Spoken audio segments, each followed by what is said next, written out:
Good morning, New Orleans, and welcome to the Good Morning Show right here on WBOK, 1230 a.m. My name is Will Sutton. I'm here with Eddie Francis. Good morning. I've been blessed this morning by the Lord. Lord's blessings to each and every one of you. Woke me up and gave me another day on his good earth. I'm very, very happy to be here. The alternative is not so wonderful in human context, but of course it could be very wonderful otherwise. But Yes. I want to stretch this period of life along as long as I can, and as long as I'm in decent health. I mean, I'm not really looking to stretch it out and be the vegetative state kind of alive. Well, that wouldn't make good radio. No, it surely wouldn't. Might not even be able to listen much in that kind of context. But thank you all for tuning in to the Good Morning Show. It's 7:03 a.m. and it's a school zone watch day because it's school day, and the school zone speed limits are still 20 miles per hour until 9 a.m. We want you to be careful as you're driving in and around those schools and the school zone speed limits. Watch out as you're approaching them. Look for the signs. If it's your usual route, you ought to know where they are by now. And if not, just be careful. And as I remind you nearly every day, get all your stuff together before you leave the house. Because, Eddie was driving over here today, and did you see any of your usual suspects? Of course. Yeah. Of course. I'm starting. You know what? Okay. So what's creepy is I'm starting to recognize people's license plates, if not the actual vehicle. So there was I mean, you can always depend on a pickup truck with the Mississippi license plate to be speeding. Oh, It's a thing. It's just a thing. So coming from Slidell, that's something I can always depend on seeing. A pickup truck with the Mississippi license plate.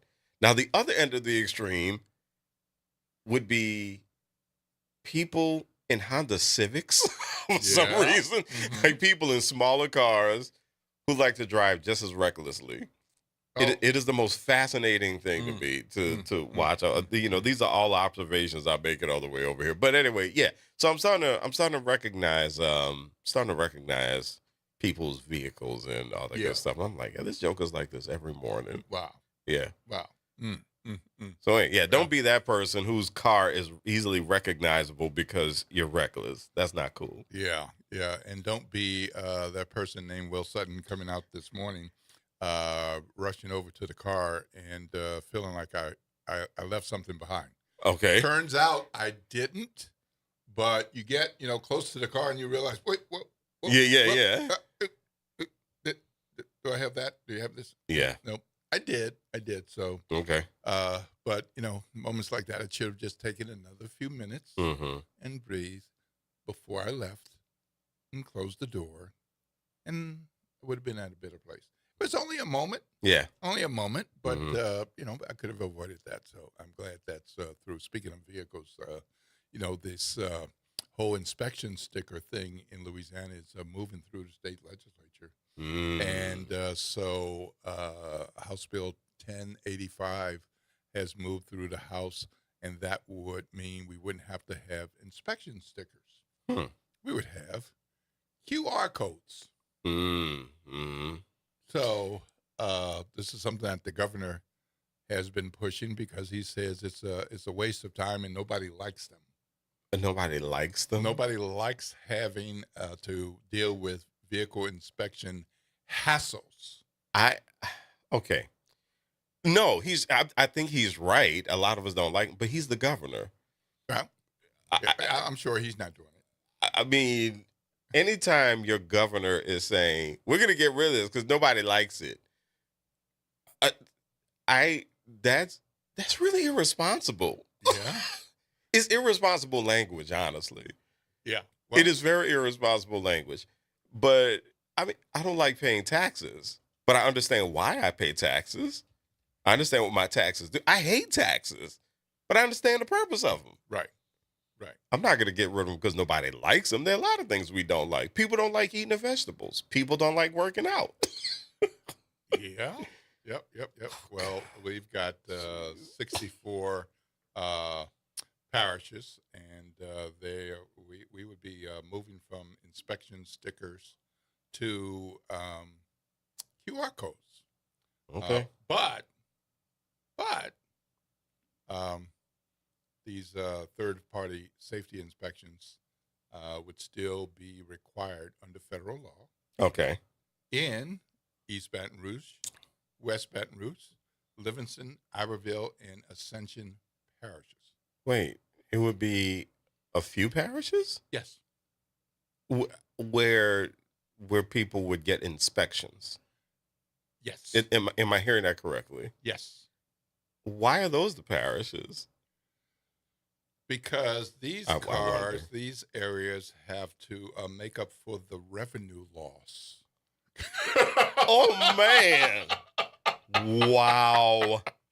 So this would have a revenue impact in these parishes, and this is as one guy in Baton Rouge said, who this is a part of his business.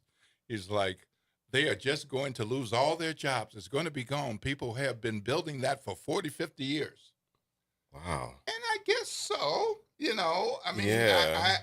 I don't spend a lot of time getting the vehicle inspection sticker, but if you got $10, $20 a pop, you got a few coming through every day, you got it Yeah. happening 5, 6 days a week, it might be a chunk of your business. It is. I mean, because I go places where I see the orange sign and I don't see anybody in line.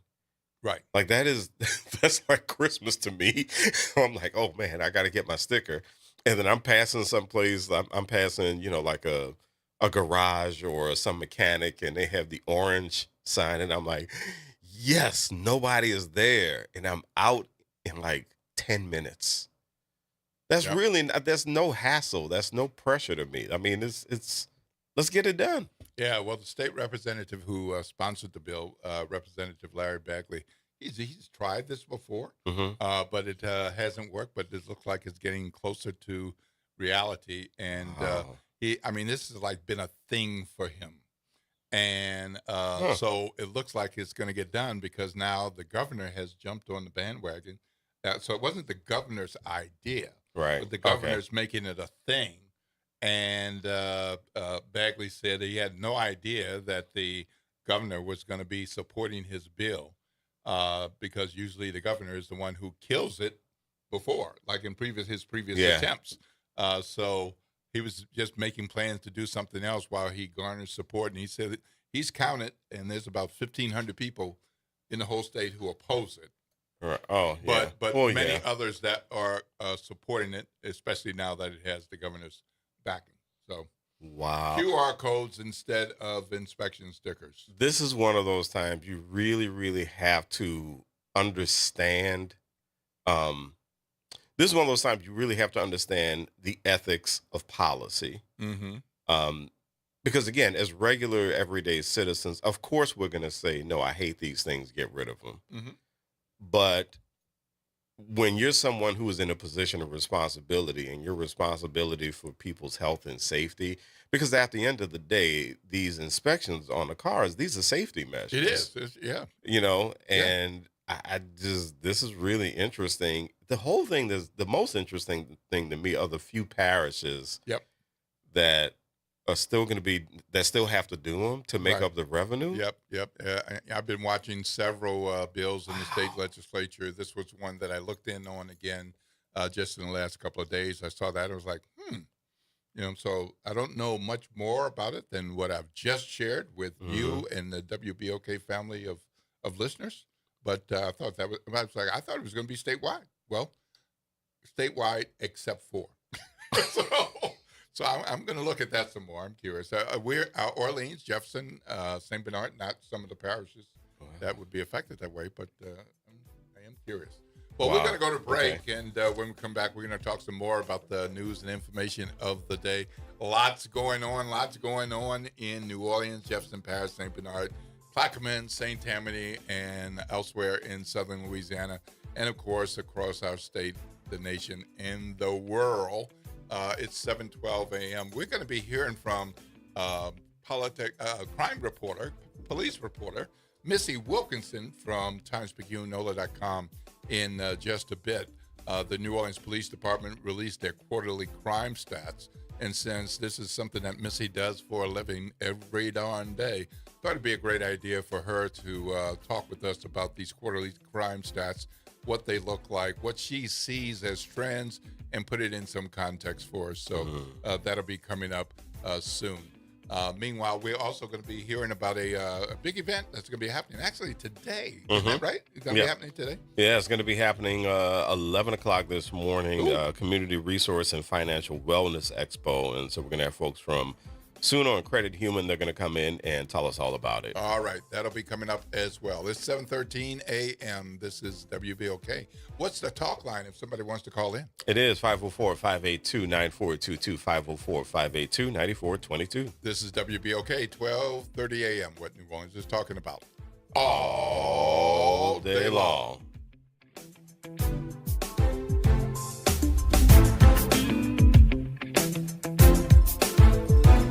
This is your news update for WBOK from WDSU. For all your news and weather, watch WDSU News, New Orleans' leader in live, local, late-breaking news. Today at noon and 4 p.m. Good morning, everyone. Happy Friday. I'm Elizabeth Kubel, and here are today's headlines for you. City leaders are pushing for more protection and security for bike riders after a cyclist was hit and killed over the weekend. That accident happened on Sunday on the Lafitte Greenway near North Claiborne and Toulouse. On Thursday, city leaders passed a safety action plan. The goal here is to improve lighting, add more crosswalks, and reduce traffic deaths in busy corridors. Well, the restaurant community is rallying around a well-known local chef after his smoker was stolen from his front yard. Roadrunner is a chef at La Yuza's, cooking there for well over a decade now. Last week, he says his smoker was stolen right from his front yard where he keeps it locked up. He has filed a police report, but now the community is also putting out the call for everyone to be on the lookout. And the 4 astronauts on board the Orion spacecraft are making their way back to Earth. On Friday evening, the crew is expected to splash down into the Pacific Ocean, traveling at over 30 times the speed of sound. Within 2 hours of splashdown, the crew will be picked up via helicopter and then taken back to land. And that is a look at today's headlines for you. I'm Elizabeth Kubel for WBOK. Have a great day and a great weekend. Trying to grow your business or increase traffic to your location? We can help.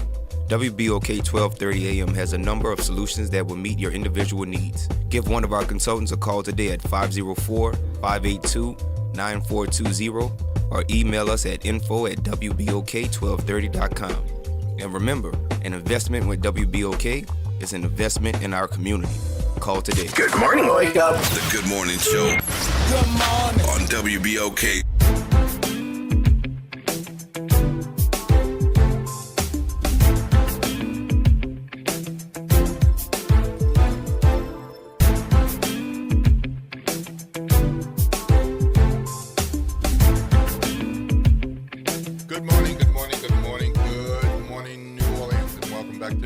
Show. My name is Will Sutton. I'm here with Eddie Francis. Good morning. You ready to get rid of your inspection sticker? I guess so. All right. I do have one complaint about the inspection stickers, though. This may seem like a small thing, but they actually started cutting back on the materials for the adhesive. Yes. And so they put the thing on there and it lasts a couple of months and then it starts peeling. It starts peeling on the edges. And I was looking, I was like, they're using cheaper materials now, which I get. I mean, people have been cutting back, but it's really annoying to look at every day. It's funny you mentioned I'm not OCD, but that's one of those things that I look at every day in my car and I'm going. It's funny you mentioned that. Not the last 2 times, but like the time before that. And I got an inspection sticker and the guy's doing the things, get approved and pay it and all. I'm looking at it and it's like, okay. And I pull off. And later that day, I'm looking at it more closely and I'm like, is this a fraud? Because It looked like it wasn't real. Yeah. But what it was real. Yeah.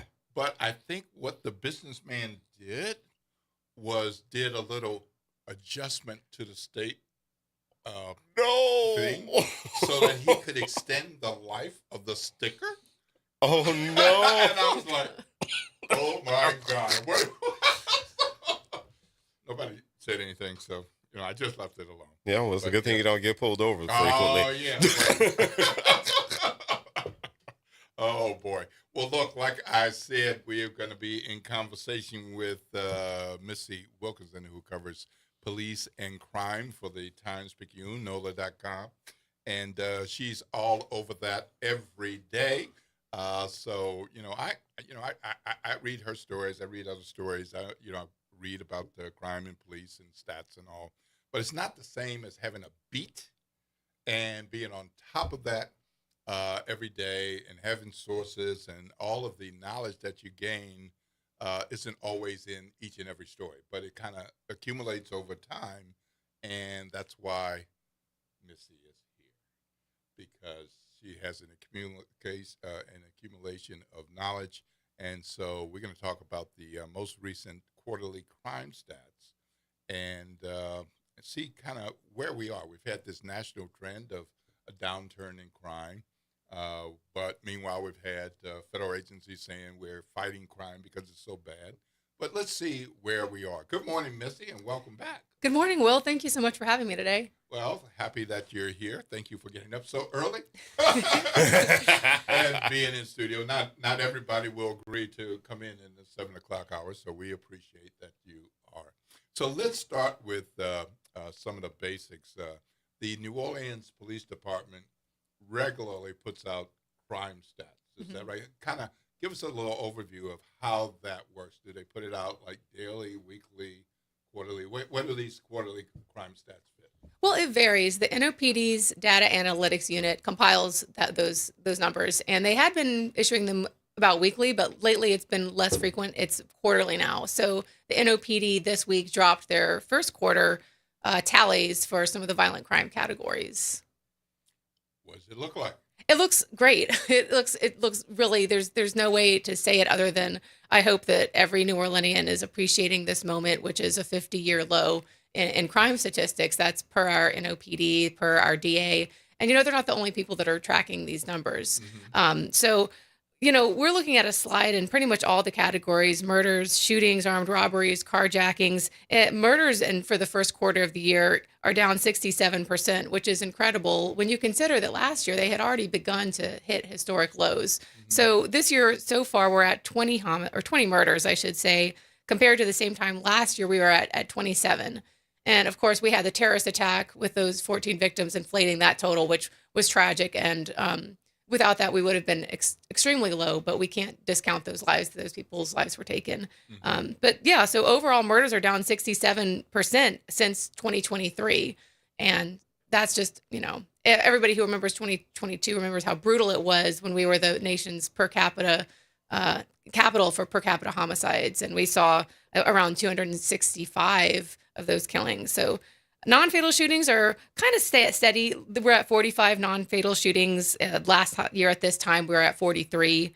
Armed robberies are down somewhat. We're at 54 compared to 59 in 2025. And carjackings were also kind of holding steady, 21 compared to 22 last year. But if you look back to this time in 2023, 63 people had gotten carjacked. So that, that's an incredible decrease. Just all across the board, we're seeing massive improvements.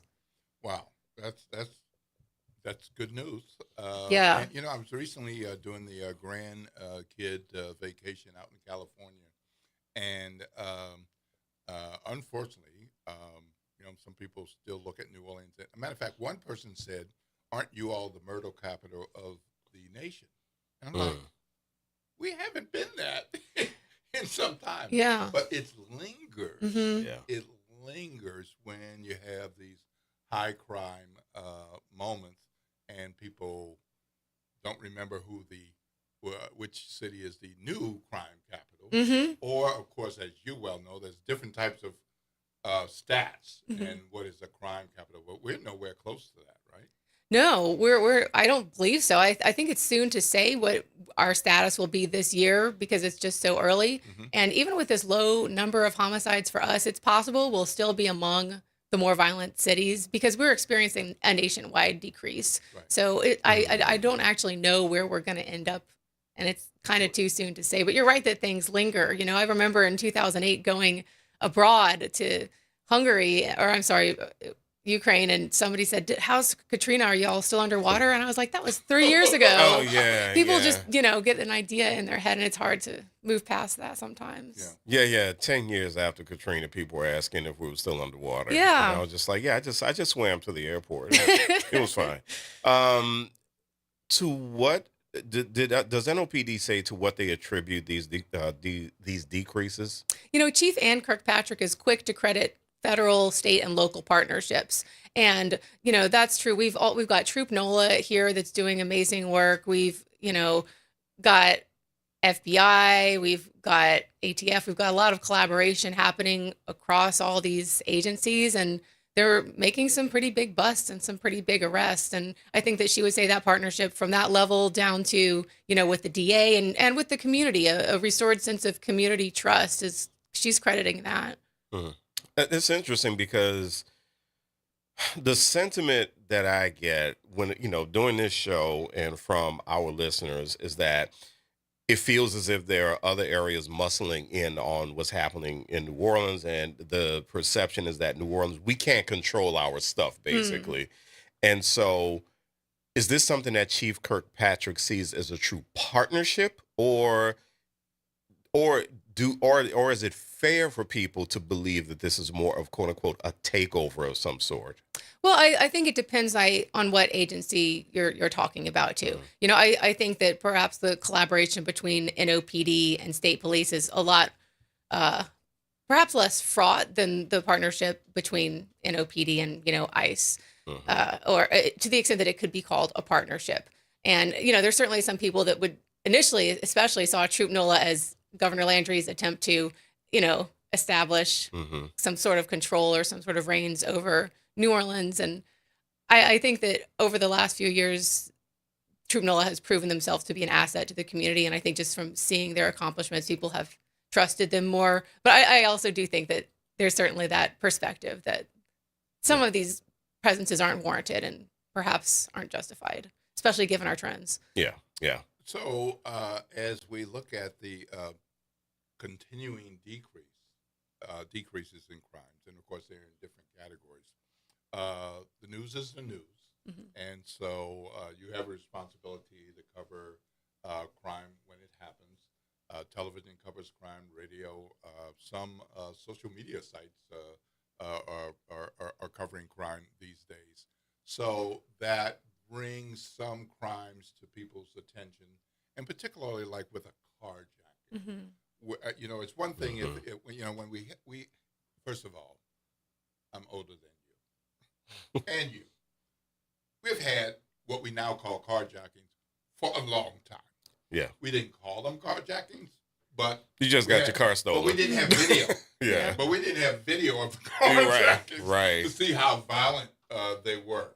So you just had the police reports and eyewitness accounts and so forth.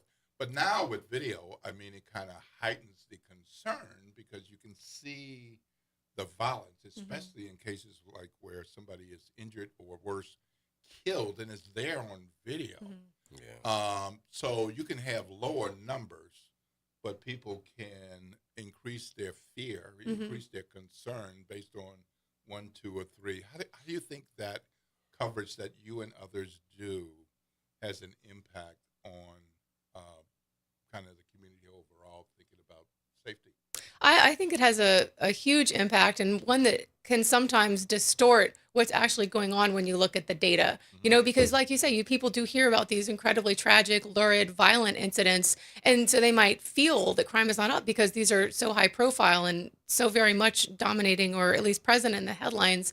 I have been speaking to a lot of people who ask how it's going, and I'm saying, oh, it's down, it's great. And I hear some skepticism sometime because people are like, well, how can it be down? This just happened yesterday, or And it's difficult sometimes to rely on just your perception of what's going on based on what you see in the news. And that is why it's important to temper that with understanding of what's going on from a numbers perspective, whether that means by reading data-informed journalism or by going to the FBI and looking at their crime stats yourself.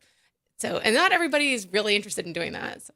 Right. Well, one of the things about police work is there are crimes that are committed where somebody is intentionally deciding to do something.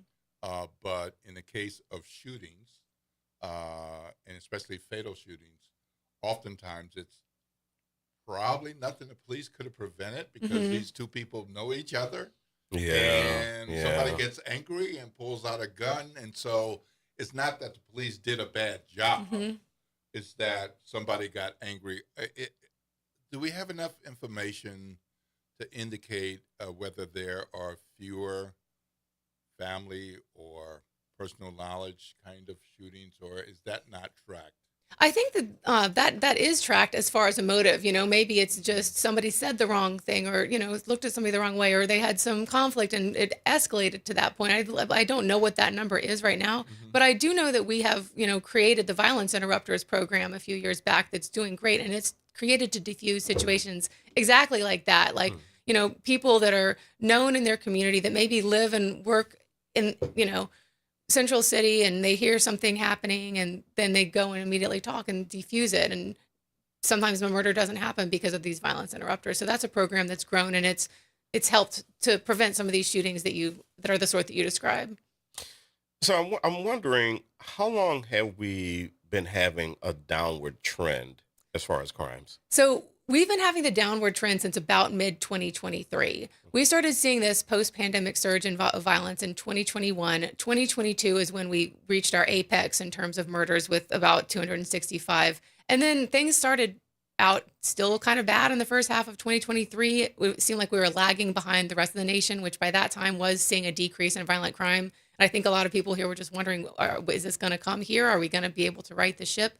And then we did start seeing a decline in 2023 midway through. And so from then, numbers just have continued to drop every year pretty much. And and one thing that I've kind of noticed just in looking at different urban areas around the country is that there seems to be somewhat of a downward trend among urban areas. Am I correct? That is correct. It is a nationwide downward trend in violent crime. And, I've asked data analyst Jeff Asher about it. And his take is that whatever the national trend is, New Orleans is going to take that trend a little bit further.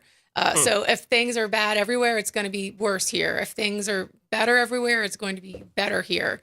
And I think that's interesting that we just do things more extreme here a little bit. Well, we're going to need to take a break. And when we come back, I want to talk with you about some of the things that have been in the news recently, like the car wash and note fronts and those kind of things. Again, I mean, those things that, they're longer term investigations, but then it's like pops up in the news. And, so let's talk about that a little bit in the context of these crime stats.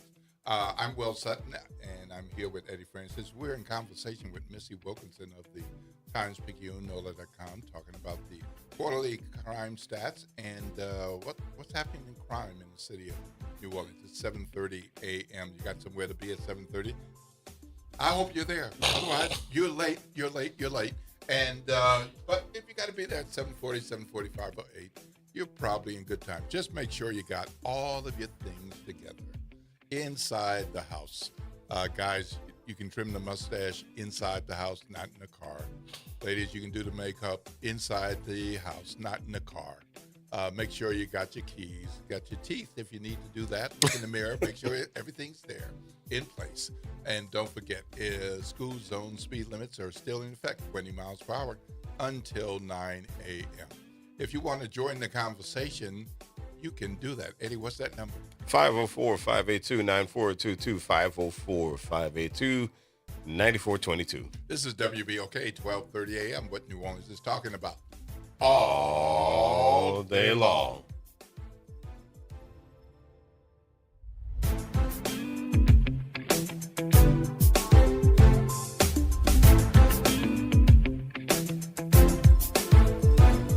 This is your news update for WBOK from WDSU. For all your news and weather, watch WDSU News, New Orleans' leader in live, local, late-breaking news. Today at noon and 4 p.m. Warm and breezy conditions continue. We'll see highs today in the upper 70s to low 80s. Also, humidity is on the rise. There is a chance for a spotty shower or two, although most of us will end up staying dry. Then as we get to tonight, another mild one up ahead for us, lows into the 60s. And then for the weekend, not looking too bad. We'll see highs both days in the low 80s. More low 80s continue into next week. From the WDSU First Warning Weather Center, I'm Raven Richard. Late nights are made for chillin', and you can do just that every Sunday night at 10 p.m. as DJ Wick brings you The Love Zone. It's the perfect way to top off your weekend with your favorite old and new school ballads. So sit back, relax, and let DJ Wick take you to the Love Zone on WBOK and on the World Wide Web at WBOK1230.com. City Park is where to go when you don't know where to go. Turn towards the city center and start walking. Before long, you'll end up where you belong. At the heart of the city, New Orleans City Park. Stroll along the reeded marsh, wander through the sculpture garden, rest and recharge beneath ancient oak trees. This is where your spirit goes to grow. It's in our nature to yearn for nature. NewOrleansCityPark.org, heart of the city. This is The Law in Your Legacy. I'm attorney Pete Hamilton. I'm attorney Ryan Hamilton. If you had $1 million, would you leave it to an 18-year-old?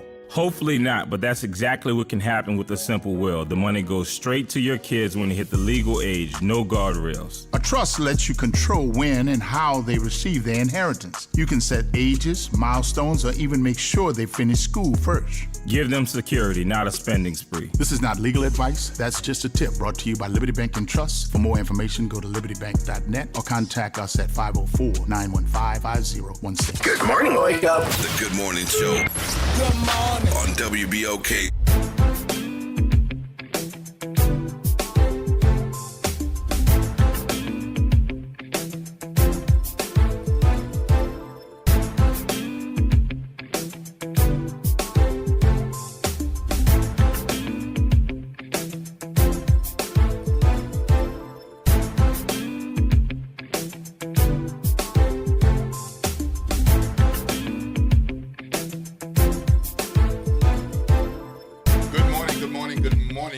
And welcome back to the Good Morning Show. For those of you all who have been tuned in with us since, 7 o'clock, 7:03, 7:06, 7:16, or if you're just tuning in at 7:34 a.m., which is the time right now, welcome to the Good Morning Show. My name is Will Sutton. I am here with Eddie Francis, who decided to come back.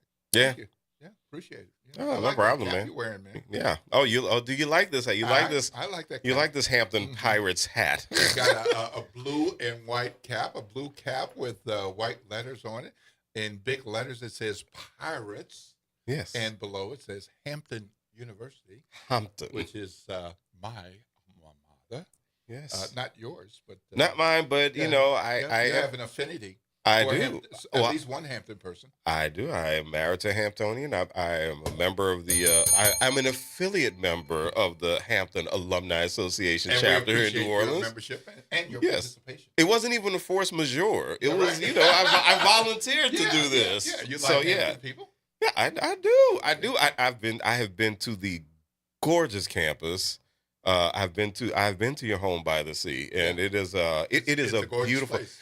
You know what I have to say? I'm going to say this one thing, and this was probably one of the things. And I told my wife, I was like, if I had been a senior in high school, and if I had known about Hampton, I would have applied, because the most breathtaking part of that campus visit was we visited the chapel, and then to open the doors of the chapel and see this water. Yes. I was just like, whoa, right. This is nice. And then we went to the other side of the bay. We had lunch at the marina and looked at the campus across from there. I was like, this is really nice. And I'm still looking for a undergraduate university anywhere that has a waterfront student cafeteria. Yeah, that was just Waterfront Stuber cafeteria. I mean, it is. I mean, yes. Yeah, and the way they've developed that area where people get to sit, and it is really nice. So, anyway, so props you to got Hampton. You should have told me. I might have worn something. Yeah. Okay. You know, but anyway, look, we're in conversation with Missy Wilkinson, who covers police and crime for the Times-Picayune, NOLA.com. And we're talking about quarterly crime stats and putting that in the context of crime stats generally. Things are down, looking good, even great. But, of course, we still have crime. And, Noonie Man, we see you. Hold on. I got to ask Missy this question, and you're going to be right up next.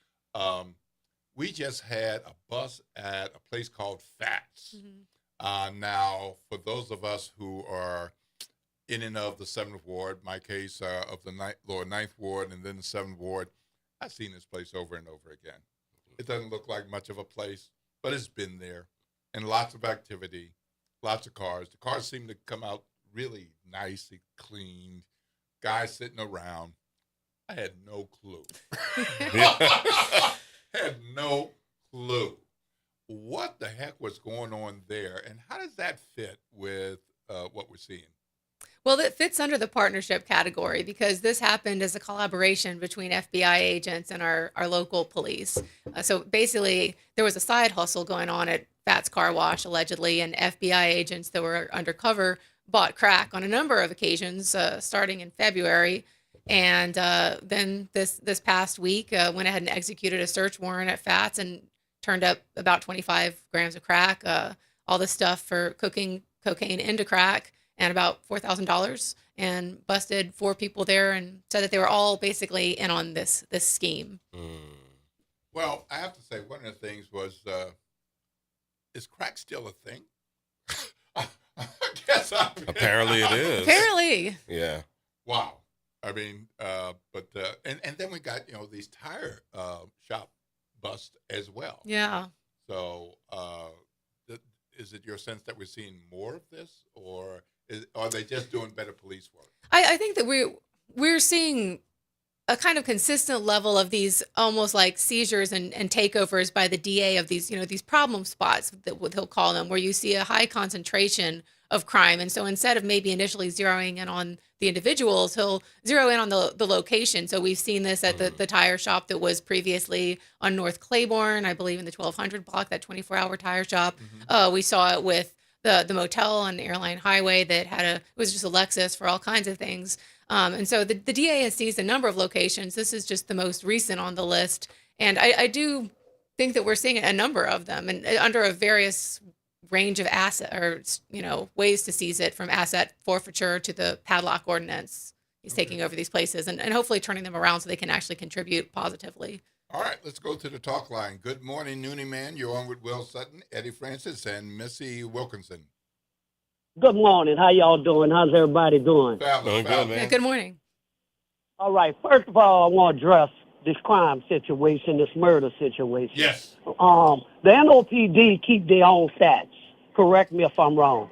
And a lot of those murder cases, they throw to unsolved or undetermined.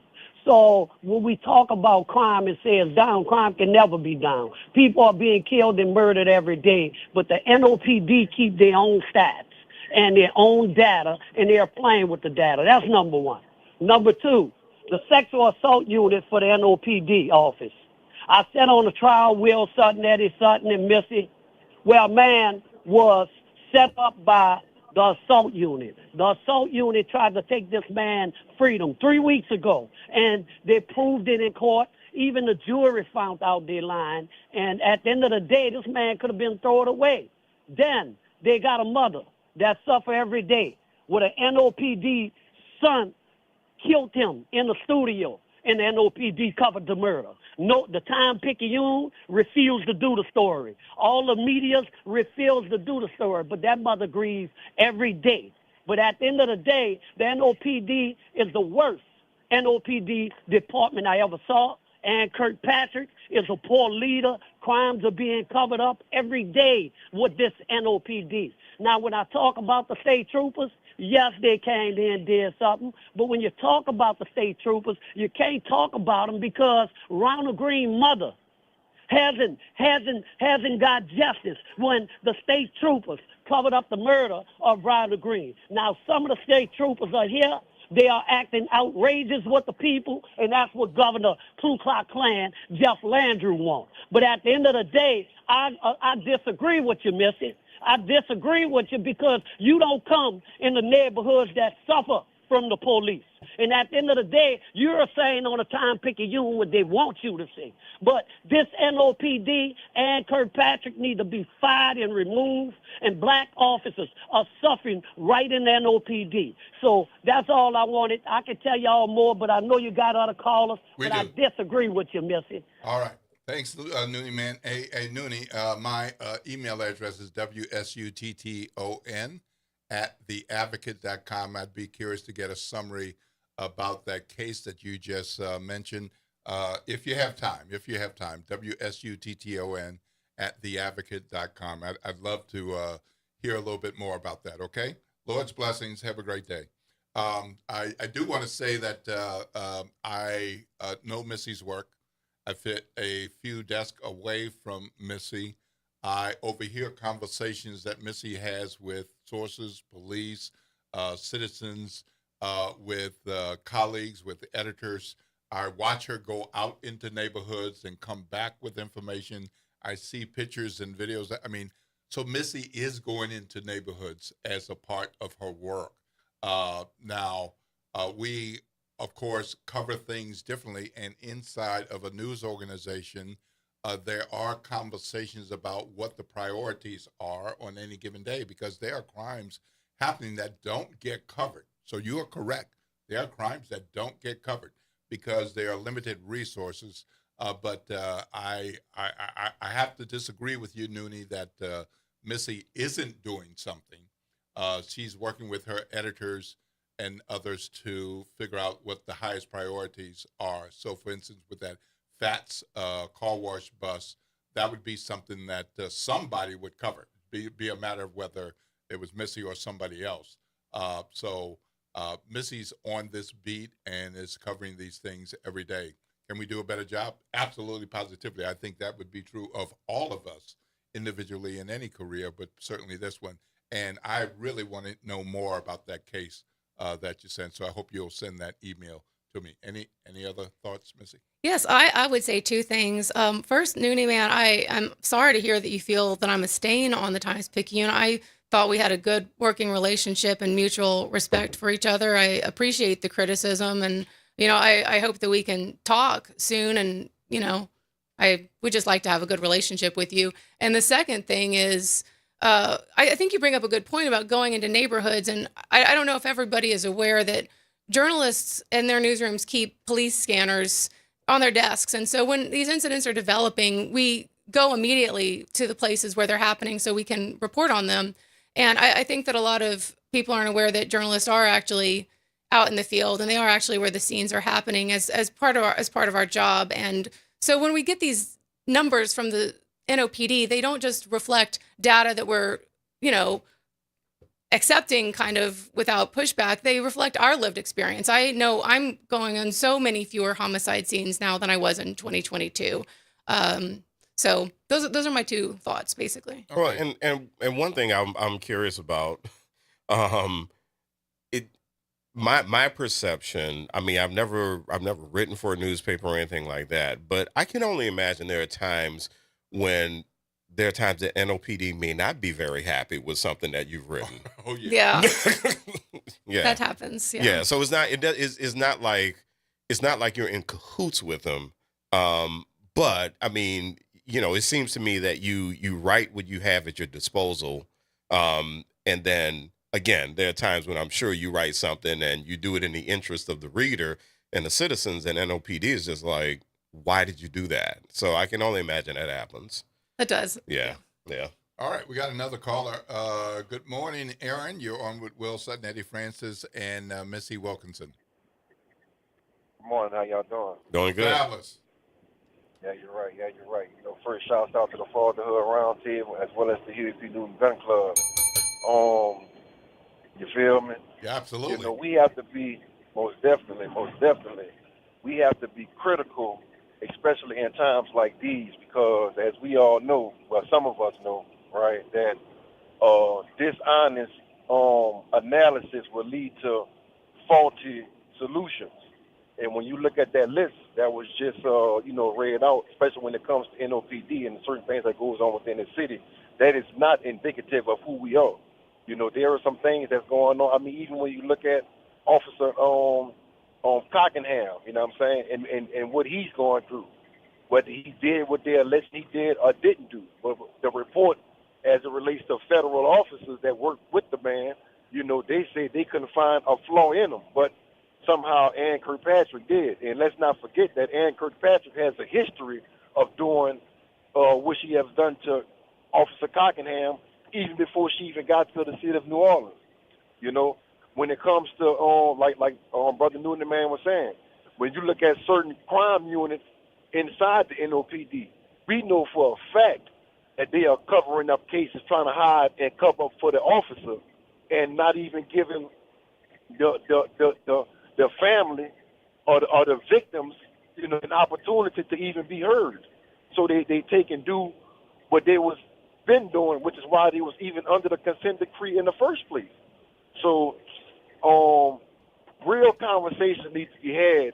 And Brother Will, yep, and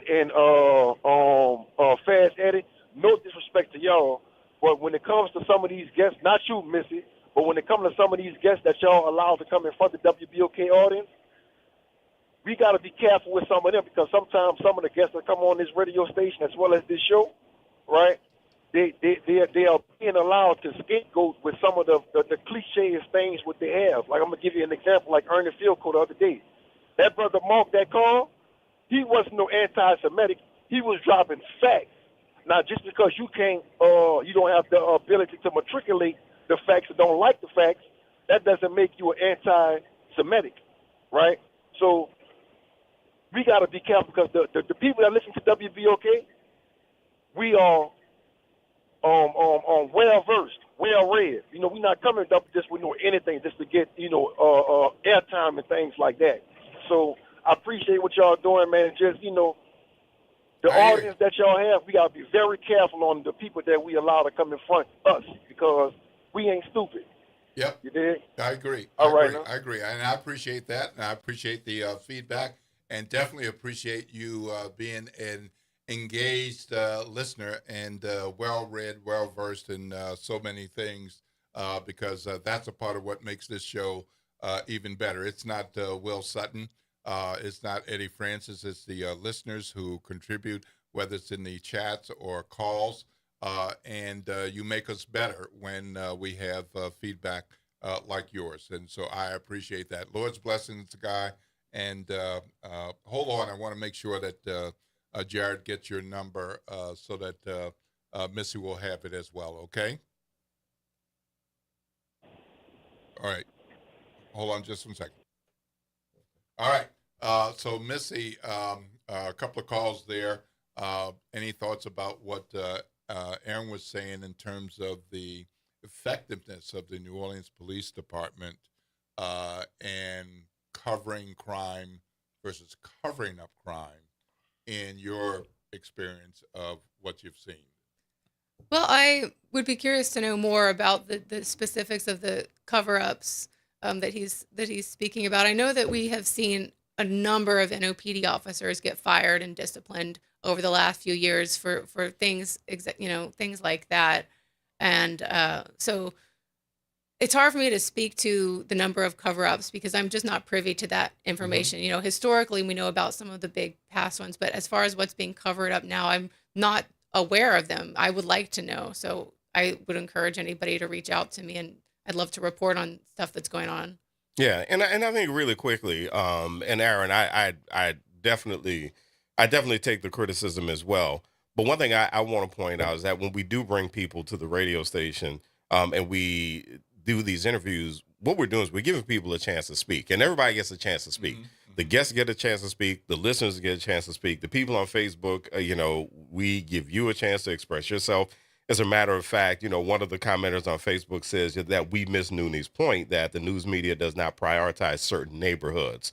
And I mean, I think that is some fair feedback as well. But I think what we try to do is we try to make sure everybody gets their say, so that people can hear what's happening, and so that we can offer the listeners the opportunity to weigh all perspectives and decide for themselves what they believe is the best way forward for the community to get things done. Yeah. Okay. Thank you. Appreciate that. All right. Well, we are at break time. Actually, beyond break time. So we're going to take this break and move on. Thank you so much, Missy, for staying beyond the designated time that I told you we would have with you today. I didn't realize it flew by. Yeah, right. Good. Yeah. Hope we're not holding you up from some other work that you have reporting. If people want to reach out to you, how can they do that best? Well, call me or text me. My number is 504-209-2710. You can also email me, which is my first initial last name, mwilkinson@theadvocate.com. All right. Very good. All right. Good conversation and great caller feedback and engagement. Really appreciate that. Jamie, we see you. We got to go to break, and we'll get to you after that. I'm Will Sutton with Eddie Francis. We've been in conversation with Missy Wilkinson from the Times-Picayune, NOLA.com. Eddie, if somebody else wants to call, how can they do that? They can call 504-582-9422, 504-582-9422. This is WBOK, 12:30 a.m. What New Orleans is talking about all day long.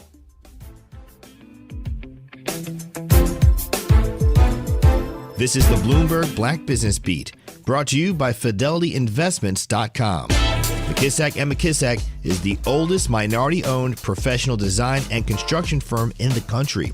And Chair of the Board Cheryl McKissack Daniel wants to help share her family's story. She wrote a book titled The Black Family Who Built America, The McKissacks, 2 centuries of daring pioneers. And she says she wrote it in part to help retell the story of American history, which often doesn't include the contributions of Black Americans. Now, the name of our book is The Black Family Who Built America, but of course we didn't build all the buildings in America, but Black people had largely a big hand in building a lot of the structures in America, and we're like the hidden figures. And it makes sense. I mean, history and books follow money, power, and authorship, not necessarily labor.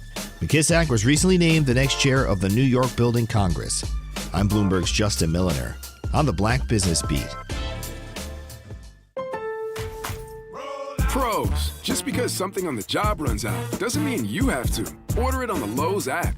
My Lowe's Pro Rewards members get free same-day delivery on eligible orders over $25. Get the fasteners, hardware, or tools you need to keep the job moving. Order by 2 p.m. and get eligible in-stock items delivered right to your job site by 8 p.m. Members get more at Lowe's. Loyalty program subject to terms and conditions. Subject to availability. Restrictions and terms at lowes.com/shipping terms. Subject to change. David was in big trouble with the IRS. At first, I didn't owe that much, but after this year, it was out of control. Then David called Get a Tax Lawyer. Right away, they were like, oh yeah, looks like you're qualified to save. Get a Tax Lawyer went to work. Should have called way sooner. Get a Tax Lawyer has helped thousands like David fight the IRS and get a fresh start. Call 800-745-3070. That's 800-745-3070. Missed a show? Want to hear that guest everyone's talking about? WBOK is now streaming on all your favorite podcast apps. Just search WBOK Media, hit download, share with a friend, and don't forget to rate your favorite shows 5 stars. Because when our voices are heard, our impact grows. Greetings and salutations. I am Elwood B. Coulon Smith, chairman of the board of the New Orleans Regional Black Chamber of Commerce. We'd like to invite you to tune in every Wednesday at 12 noon on WBOK to listen in on Black to Business and be a part of the movement that's going on. Thank you.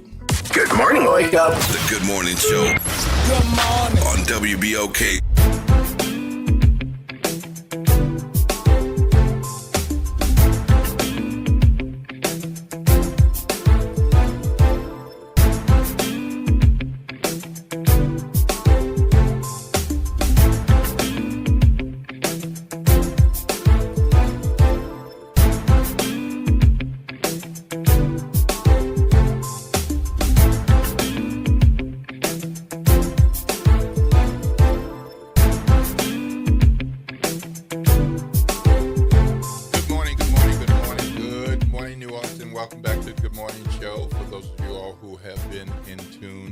us since whatever point in the 7 o'clock hour.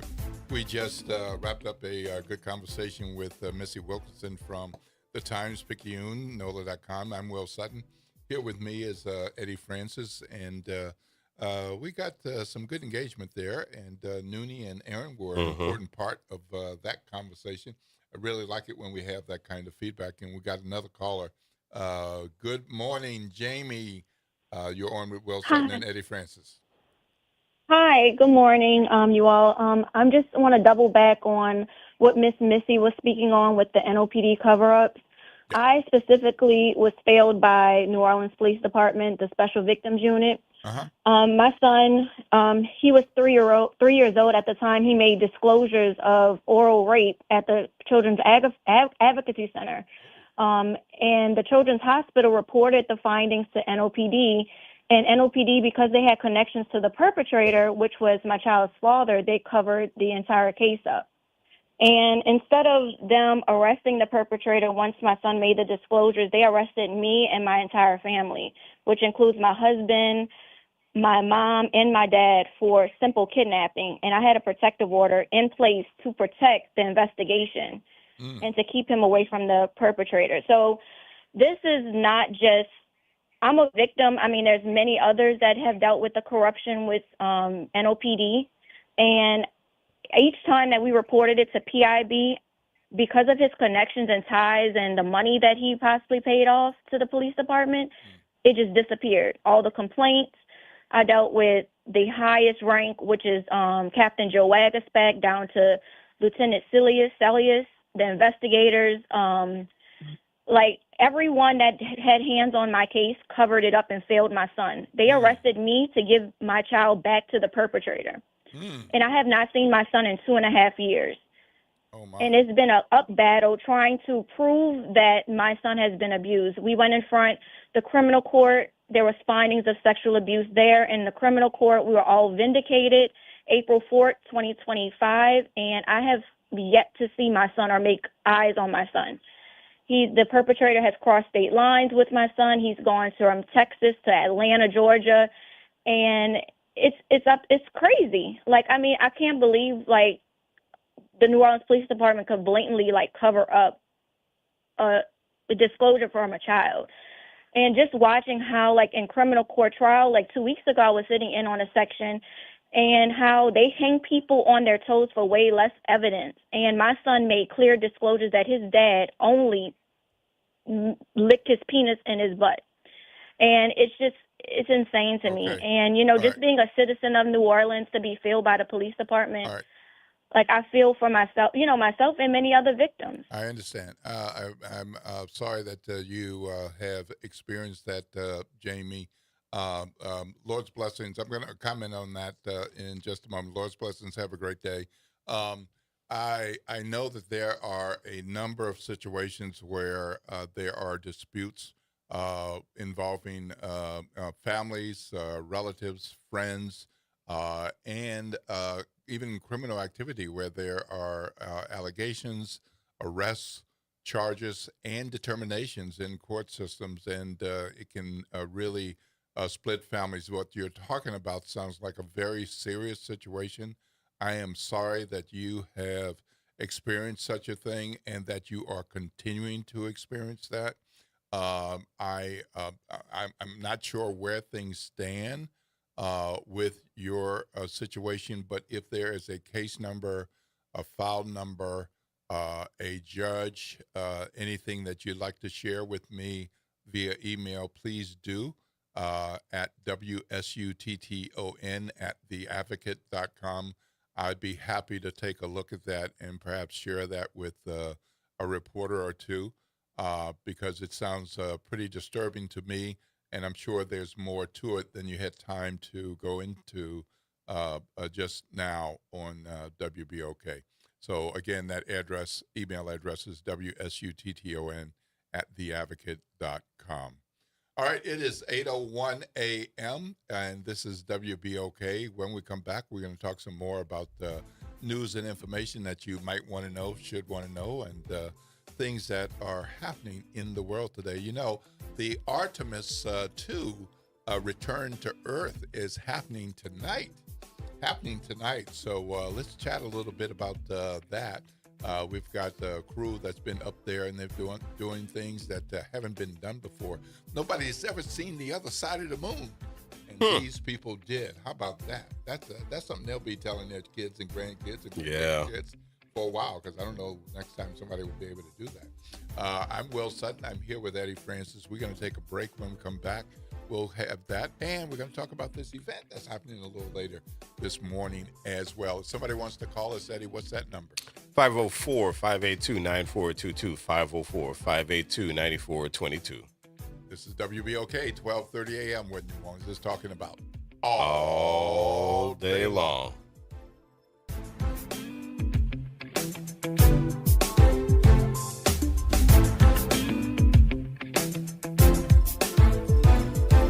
WBOK New Orleans, home of the Good Morning Show, 7 to 9 a.m. weekdays. I'm Bree Wood with BIN News Now. A new poll shows 65% of Americans don't want a data center in their community, mainly due to noise concerns. University of Houston professor Ed Hers. It's all the pumps outside to drive the air conditioning, to drive the water circulation. Experts say cooling equipment can be surprisingly loud, and enthusiasm for AI advancements remains limited. A Pakistani man faces life in prison after pleading guilty to plotting a terror attack on a Jewish center in Brooklyn. Prosecutors say the 21-year-old supported ISIS and planned the attack for October 2024. Sentencing is set for August.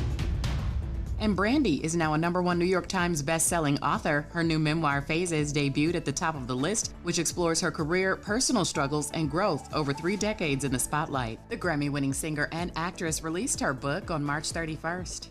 Get BIN News Now on demand 24/7 on the iHeartRadio app. Good morning. Wake up. The Good Morning Show. Good morning. On WBOK.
Show. I'm Will Sutton. It is 8:05 a.m. I'm here with Eddie Francis. Good morning. That was quite a call.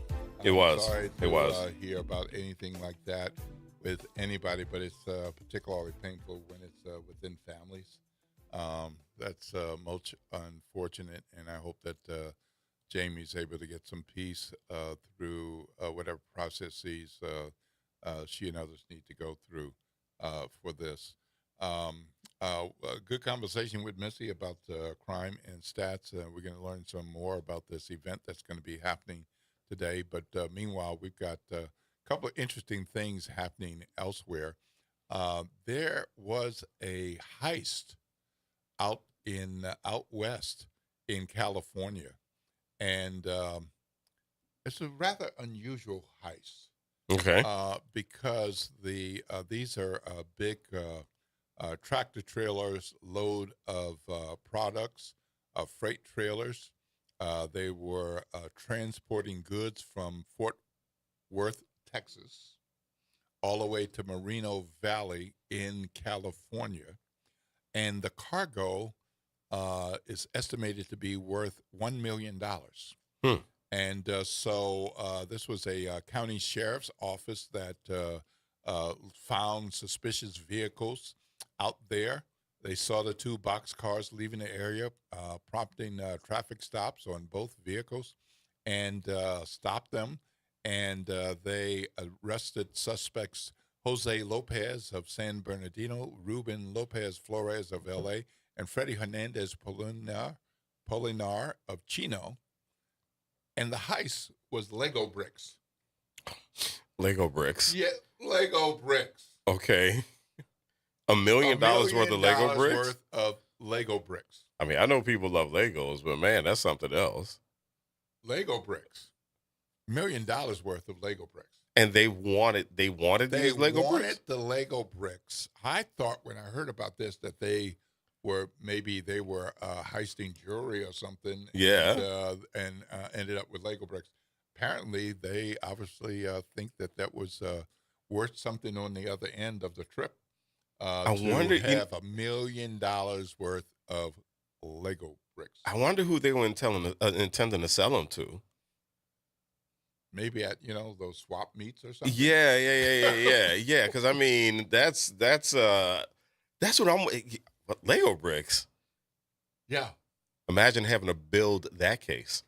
Yeah, but you could do a lot of things with $1 million of Lego bricks. But I don't know. What would you all do with Lego bricks? That many Lego bricks, boy, that would serve a lot of kids. No, they were trying to flip those things. They were trying to sell those bricks. They were not building anything other than their bank accounts. That's what they were. Yeah, they were trying to do. They were trying to resell some Legos to people.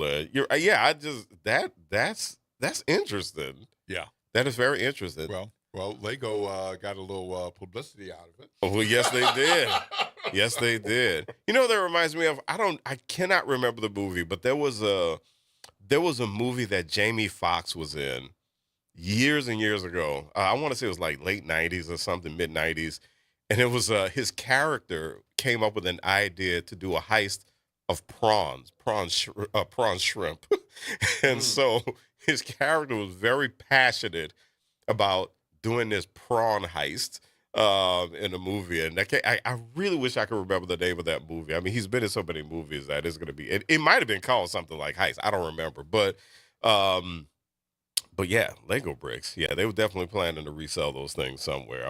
That is something else. It would be funny if they wanted to try to sell them back to Lego. I'm pretty sure that's not what they were going to try to do. But you just have to wonder. You just have to wonder. All right. One of the things, Paul Jensen on Facebook, he said Legos aren't cheap. Well, okay, there we go. Yep. Okay. There we go. All right, we got a caller, and then we're going to take a break. Good morning, Ms. Alicia. You're on with Will Sutton and Eddie Francis. Good morning.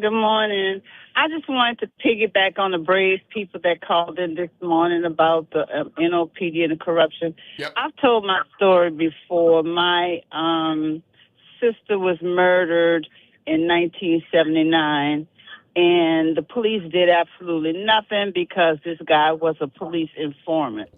They didn't step up to my parents. We had all kind of evidence because we did our own PI work, also with stuff from the coroner's office.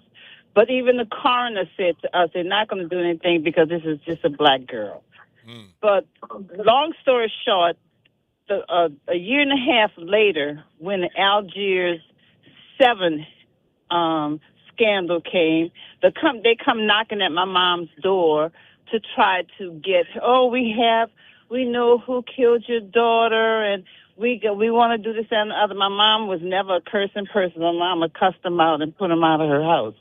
The same stuff continues to go on. The stuff that's going on with Jamie and her son, and she has not seen her son in years, and he's still a baby.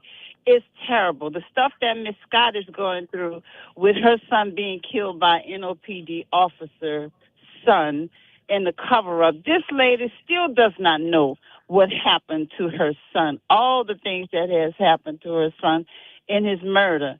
And I have to say this, and I hope you all bring this up also about the Inspector General. We fought against the Inspector General's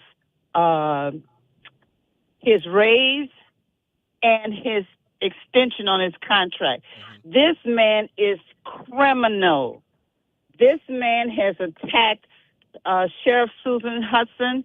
He has attacked incoming Sheriff Michelle Woodfolk because she refuses to give him and his goons commissions to carry and wear guns on the job. And also he went after Stella Cement, our independent police monitor.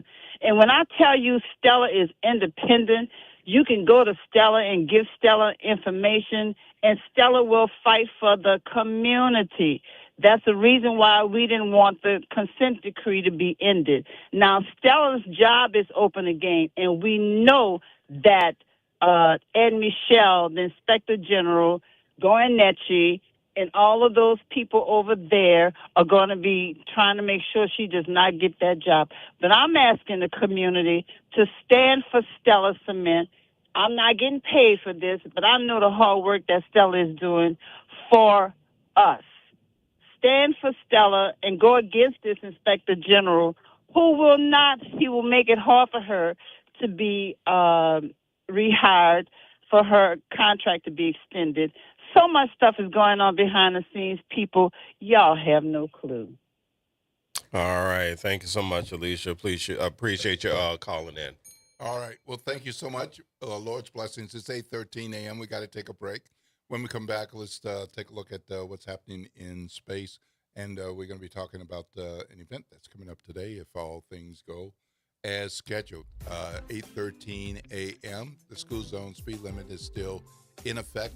I'm Will Sutton with Eddie Francis. And what's that talk line, Eddie? It is 504-582-9422, 504-582-9422. This is WBOK, 1230 a.m., what New Orleans is talking about all day long.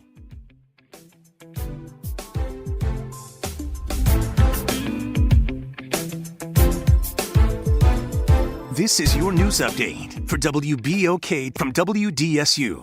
For all your news and weather, watch WDSU News, New Orleans' leader in live, local, late-breaking news. Today at noon and 4 p.m. Good morning, everyone. Happy Friday. I'm Elizabeth Kubel, and here are today's headlines for you. City leaders are pushing for more protection and security for bike riders after a cyclist was hit and killed over the weekend. That accident happened on Sunday on the Lafitte Greenway near North Claiborne and Toulouse. On Thursday, city leaders passed a safety action plan. The goal here is to improve lighting, add more crosswalks, and reduce traffic deaths in busy corridors. Well, the restaurant community is rallying around a well-known local chef after his smoker was stolen from his front yard. Roadrunner is a chef at La Yuza's, cooking there for well over a decade now. Last week, he says his smoker was stolen right from his front yard where he keeps it locked up. He has filed a police report, but now the community is also putting out the call for everyone to be on the lookout. And the 4 astronauts on board the Orion spacecraft are making their way back to Earth. On Friday evening, the crew is expected to splash down into the Pacific Ocean, traveling at over 30 times the speed of sound. Within 2 hours of splashdown, the crew will be picked up via helicopter and then taken back to land. And that is a look at today's headlines for you. I'm Elizabeth Kubel for WBOK. Have a great day and a great weekend. New Orleans, are you ready for a voice that says what you're thinking? Who that, you might ask? Arrington Gavin. That's right, I'm your guy, host of The Arrington Gavin Show, giving you so much filled with bold opinions, real conversations, and zero sugarcoating. We're going to be diving into the issues that matter, politics, pop culture, and all the above, unfiltered and unafraid. Catch The Arrington Gavin Show weeknights from 7 p.m. to 8 p.m., Monday through Fridays, right here on WBOK, what New Orleans is talking about. Good morning, wake up. The Good Morning Show. Good morning. On WBOK.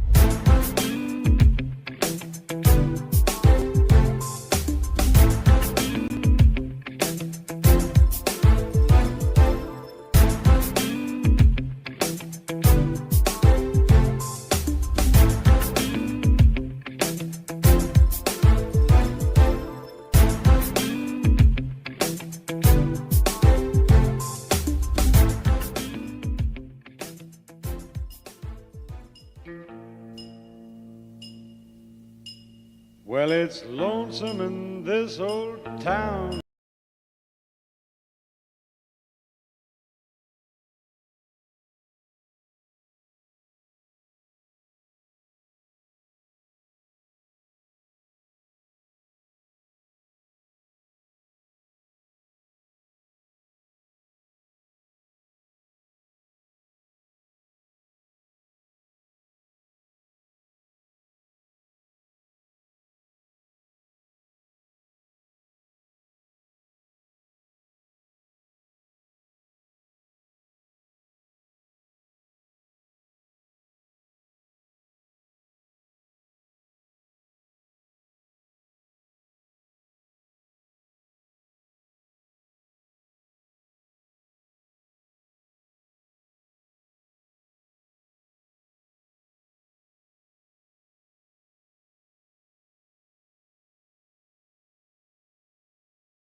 Dean Martin singing Going Back to Houston, 1965 country pop song that NASA has used for decades on the last day of space missions. And today is the very last day of NASA's Artemis 2 mission.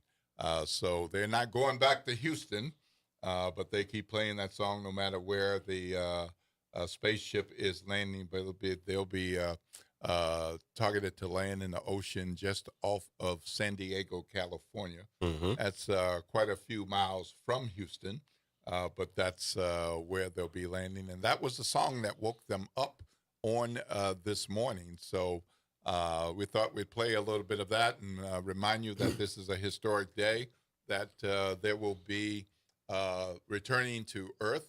Of course, we had a brother who has been on this flight, Victor Glover. He's got a birthday coming up soon. He does. This is yeah. And, a little older than some other astronauts. He is. He's going to be 50 on April 30th. And so that is really, really cool. You know, people who know me know that I have a deep appreciation for members of the Divine Nine. So I have to mention that Mr. Glover is a member of Phi Beta Sigma, and that is it is really cool. There was something I'm looking at his Wikipedia, and there's a piece of his story, excuse me, that I think is really cool. That his grandfather served in the Air Force during the Korean War, and he faced obstacles that prevented him from pursuing a career in aviation. And so what wound up happening is that Glover developed this interest in science and engineering. Now it was also encouraged by his father, but I can only imagine having that story of his grandfather who didn't get the chance to be an aviator. I can only imagine that was probably a pretty deep motivation for him to do the work that he's doing right now as an astronaut. And so that is. I love this kind of uplifting story, especially when it comes to Black folks being able to achieve things like this. And so that is a really cool piece of this story that I hope that we treasure. Yeah. Well, they been having quite a playlist of songs, waking them up each morning. So that playlist is out there. You can find it on Spotify and a number of other places. But I found the playlist pretty interesting, and some of it's good, and some of the songs I hadn't heard before, but include John Legend and CeeLo Green and some folks like that. Jared, you got another song that we can play a bit of? All right. So let's hear one of the other songs that woke them up during their journey this week.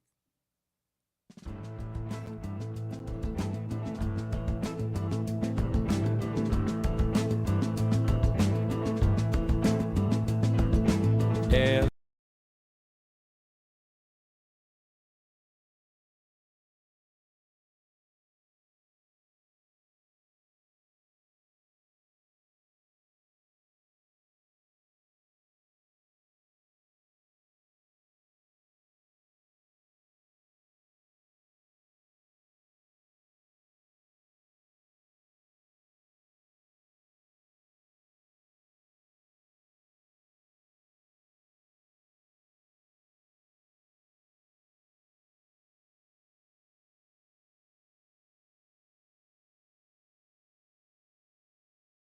might not recognize that song or the singer, but that song is Lonesome Drifter by Charlie Crockett. And for those of you who are not familiar, he is a black country singer. Ah.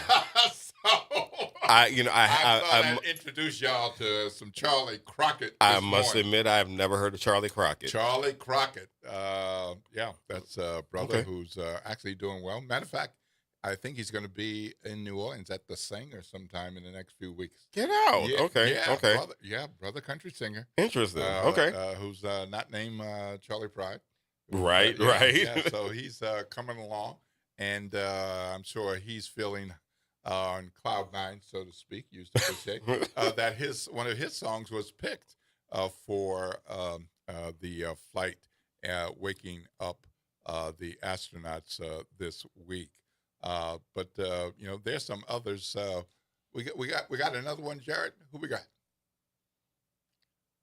All right, let's see.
Queen and David Bowie. David Bowie, who's about as close as getting to being a brother as white musicians can be. I mean, he loves him some black people and black culture and black music. So. I remember the interview he did on MTV way back in the day when he defended R&B and he advocated for R&B being on MTV. I remember that. So yeah, he always had an appreciation. I saw a video of when he was on Soul Train performing Fame, and so yeah.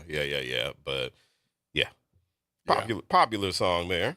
Yeah, well known. One of those crossover songs. Mm-hmm. Yeah. Oh yeah. And it's been going on for a while. So that was one of their wake up songs this past week as well.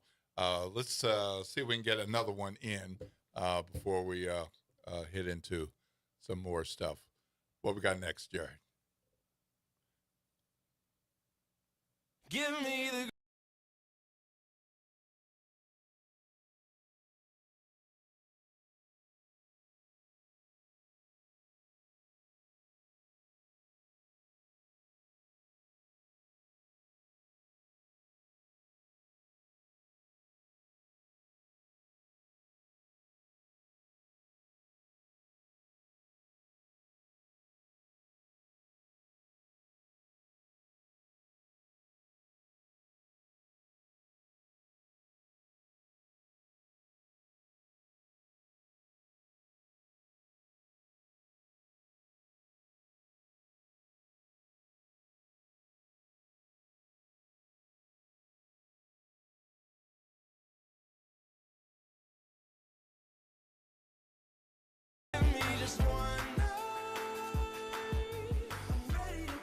All right, so that's Green Light featuring Andre 3000. Green Light by John Legend, none other than John Legend. Mm-hmm. I think that was a goodie that they picked as a way. Oh, yeah. Imagine having this playlist every morning. So, I don't know. I kind of like the idea of having a playlist to wake me up. I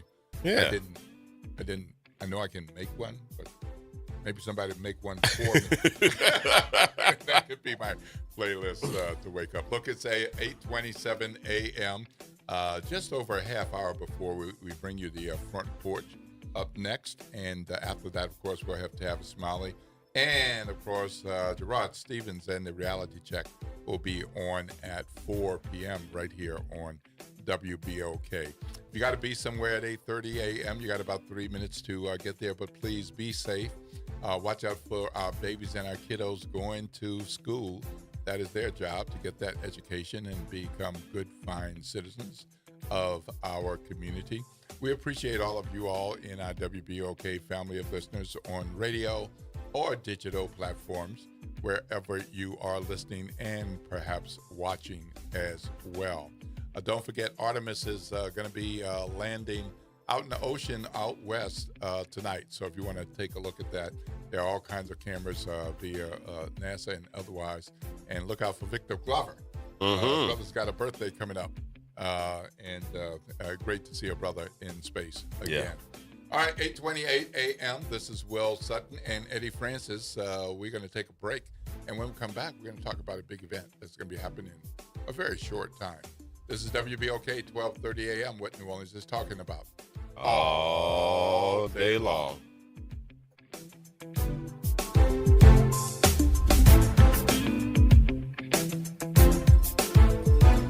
This is your news update for WBOK from WDSU. For all your news and weather, watch WDSU News, New Orleans' leader in live, local, late-breaking news. Today at noon and 4 p.m. Warm and breezy conditions continue. We'll see highs today in the upper 70s to low 80s. Also, humidity is on the rise. There is a chance for a spotty shower or two, although most of us will end up staying dry. Then as we get to tonight, another mild one up ahead for us, lows into the 60s. And then for the weekend, not looking too bad. We'll see highs both days in the low 80s. More low 80s continue into next week. From the WDSU First Warning Weather Center, I'm Raven Richard.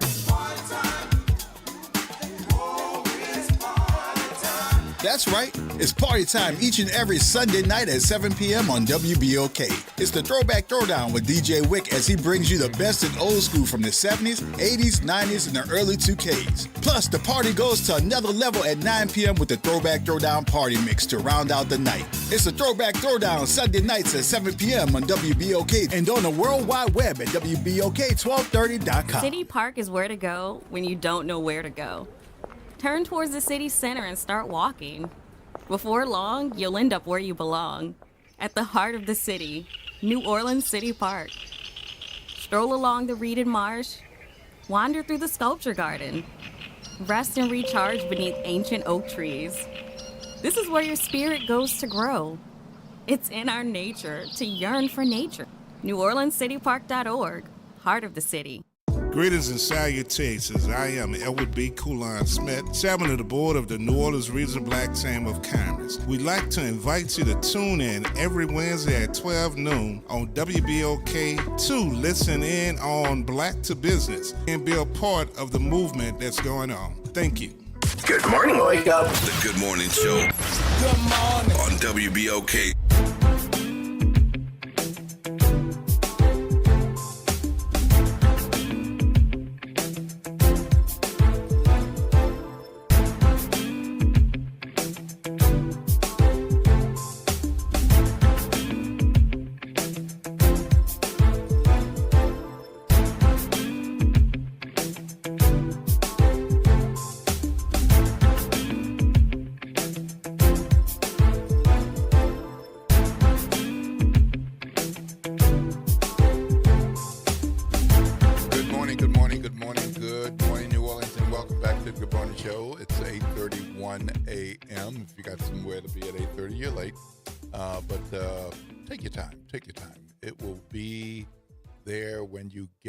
Safe and sound and all in one piece. So take your time as you head out. Don't forget to cheer for Victor Glover, the brother astronaut that's up there in space, coming down with the other astronauts later tonight. So let's pray for him and them, and we'll look for a cheerful and successful water landing, and then for all of their safety and their return as they do that transition back into earthly life. Look, we're going to be jumping into a conversation momentarily. We've got Cheryl Legone-Tubbs, Kiana Ridgely, and Colleen Lewis. Isn't that right, Eddie? Yes, we got folks here who are telling us about an event that is going to be happening today, actually. It's the second annual Community Resource and Financial Wellness Expo, and it's a partnership between Credit Human, SUNO, Southern University of New Orleans, and the Office of Community Service, Learning, and Resources over there. Okay, so we've got one of them or more on the line, so we can't see you. So who's up first? My name is Cheryl Legone-Tubbs, and I represent Southern University at New Orleans, Office of Community Service Learning. And I'm Kiana Ridgely. I'm the Senior Member Relationship Specialist at Credit Human. And my name is Colleen Lewis, and I represent Credit Human as well. All right. Welcome to the Good Morning Show. Appreciate each of you all making time to be with us this morning. Thank you. All right, so sounds like a big engagement this morning, and I believe it is starting this morning, and this is a Community Resource and Financial Wellness Expo. Is this a ticketed event? Is this free? Tell us about that kind of thing first and foremost, and what is this all about? It's actually free and open to the public as well as the students here at SUNO. The idea came about last year here at Credit Human. We do a lot of resource fairs where we set up tables with different partners that we meet out in the community. And it was suggested that we do one of our own since we do so many with other organizations. And last year we had it out at our Ferret Street location. And this year with our partnership with SUNO, we decided to bring it here. Yes, and SUNO is intentional about being visible, accessible, and engaged in the community. So we're just not about service. It's about actively doing the work. So here at Southern University at New Orleans, our students are required to do community service learning and volunteering in the community. And with Credit Human, when we met on another event, we discussed this opportunity, and we just thought that this would be a great time to collaborate, to provide a wonderful service to the community, to our students, as well as our faculty, staff, and colleagues. All right. Well, tell us about the financial wellness insights that are going to be shared. So we have a couple breakout sessions we're going to do. It's going to speak about credit and how people can build credit, how important credit is to basically our livelihood. You can't get an apartment without credit. And we'll also have another one that speaks about how homeownership helps build wealth. So we have those two breakout sessions.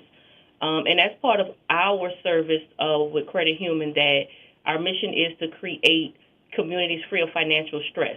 So that's one of the things that we get out in the community. We're trying to educate people about their finances. And as far as the other vendors are concerned, what are some examples of other vendors that are going to be there? So we have Aetna Health that's coming out. We have Crescent Care. They're going to bring out their bus, and they'll be doing free health screenings. We also have the Toot Bus that's coming out. They'll be doing free dental screenings for children. And we also have the library bus, so people can come out and find out about the events that's going on at the library, as well as sign up for your library card. And I see that you're going to have some food available as well. Yes. What are we talking about? So we have a couple food vendors. We have Fresh Fruit Sensations. They're going to come out with their lemonades. We have Bayou Joe. He has hamburgers. We have Person Gordo. He's going to have like different types of Mexican-style food. We have Thai, Asian infusion. So something for everybody. Wow. That's a pretty good selection. That Yeah. lemonade is good, by the way. Yeah, yeah. Sutton is just going to be there to eat. That's all he wants to do. We welcome all of you to come on out. We'll treat you to lunch. Absolutely. This event represents a powerful partnership between Southern University and Credit Human, and is designed as a campus-wide and community event to strengthen our connection in the community that we serve. And that's what Southern University is known for. Yeah. We have a rich perseverance and dedication in providing higher education opportunities for our students in the Gulf Coast region. So this partnership is extremely important and very meaningful to our surrounding community. What time do you start and what time do you end? We start at 11 a.m. and we end at 2:30 p.m. Okay, now if somebody is a working man or woman and they're listening to you right now and they, I'm working, I hope to get off a little early, but early for them is 4:30. So they can't be there from 11 to 2:30. What's a good time for them to spend 40 to 60 minutes over there? Is there any particular time that might be better than another? They're always welcome to stop by Credit Human. We still offer those services at our financial health centers. We have 6 so far in the greater New Orleans area and a 7th one coming. So if they can't make it, those services that we're providing here as well as Suno, it's still open to them to come out at any time. So one of the things, people who know me, they know that I have a soft spot for Suno. I used to work there. Tell us about the work that is done in the Office of Community Service Learning and Resources. Absolutely. Well, with community service learning, our students are required to complete 60 hours of service learning, and I particularly assign our students according to their academic disciplines with partners in the community. If we have nursing majors, I'll make sure that they're either with the hospitals or schools, tying them with nurses so that they can gain skills and experience. And it's very important because it's a graduation requirement for all of our students except for our College of Social Work, Education, and Health Information Systems. But all the rest of our students are required to complete the 60 hours. Basically, what we want to do is make sure that our students have an understanding of serving in the community is learning in the community. And more importantly, we are here to make sure that our students know, grow, go, and show. So we are placing them with organizations, businesses, nonprofits, et cetera, in areas where they are gaining an education and employment. The bottom line is we want to make sure that our students are getting the necessary skills and experience for their careers. Wow. And I work one-on-one with each student to make sure that we're placing them. All right. Well, I know my man, Dr. Uday, who is the dean of the College of Business and Public Administration. I know Dr. Uday has his students on top of it. At least I hope he does. He does. You're absolutely right. As a matter of fact, once our students complete their 60 hours of community service learning, they are granted a certificate of completion. And Dr. Uday's department is one of them.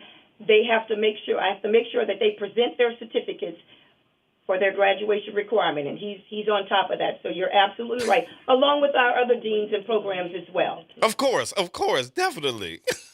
So yeah, we definitely help our students to know who they are and to grow in their purpose and to go into the world prepared and to show up as leaders. That's our ultimate goal here, under the leadership of Dr. Joseph Bowie. Yes, most definitely.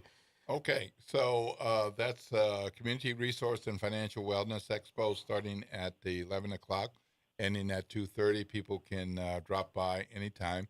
Open to students, faculty, and staff, and the community. So people looking to get a bite to eat, wondering where they might go. Maybe they'll go and grab some lunch over there and check in with Credit Human and others.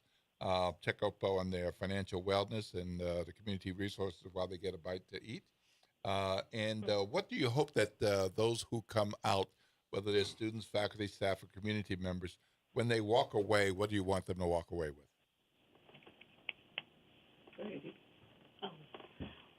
Hi, my name is Demetrius Barnes. I was kind of left out of the introduction. Oh, no! Sorry about that. We're hoping that they walk away with some financial literacy, and it can help them sit down and think about their finances and come to one of our locations to have a one-on-one conversation with us. We have location at Gentilly, Elysian Fields, Oak Street, Ferret Street, Magazine Street, and we just want to be there for the community to help them grow and maintain financial slack.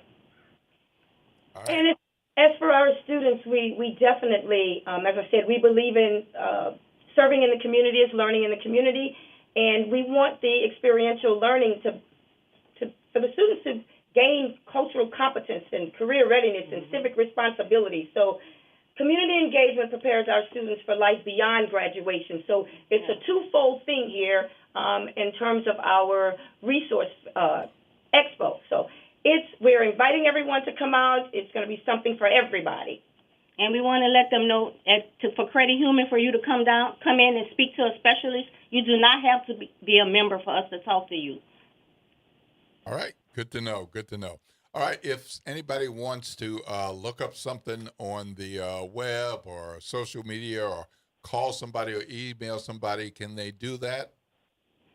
Yes. If they go to www.credithuman.com and if they put in a New Orleans zip code, and they can select a location, and our pictures are out there, and you can select a time and date that you want to speak to a specialist, and you can select what do you want to come in and talk about.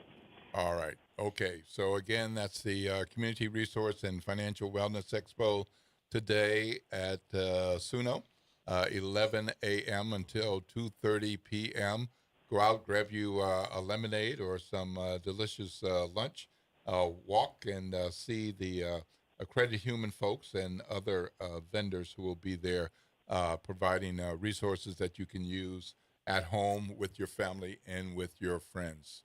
Yes. And it's important to mention also that this is at the School of Social Work, which means it's on the Lake campus. So folks who go, you're going to have to go to the campus across from the main campus so that they can get to the right place. So I know how that goes. Yes. And it's going to be the School of Social Work auditorium, so it's inside the Millie M. Charles building. Very good. Excellent. Very good. Thank you. Wonderful. You're welcome. All right. Well, thank you so much for joining us here on the Good Morning Show. Good luck today with that program. Sounds like a wonderful opportunity for folks to get some good information and have some conversation and, of course, some delicious lemonade and other food as well. So we appreciate you joining us. Lord's blessings. Have a great day. Thank you very much. Have a great day, guys. All right. Bye. All right, we're going to take a break, and when we come back, we've got some more news and information to share with you. And, of course, we welcome you jumping in on this conversation. You're hearing my voice, Will Sutton, and Eddie Francis, his voice. We just got through talking with some representatives from SUNO and Credit Human about their event that starts at 11 a.m. on the SUNO campus, the lakefront part of the campus, Millie Charles School of Social Work. So if you're interested in that, starts at 11 o'clock. Make your way over there anytime between 11 and 2:30. We got some time if somebody wants to give us a ring. What's that phone number, Eddie? It is 504-582-9422, 504-582-9422. You're listening to WBOK, 12:30 a.m. What New Orleans is talking about all day long.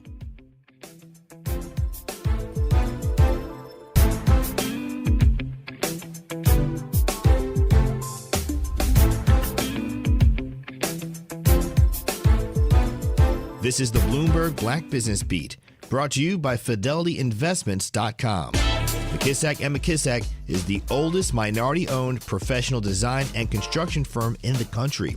And Chair of the Board Cheryl McKissack Daniel wants to help share her family's story.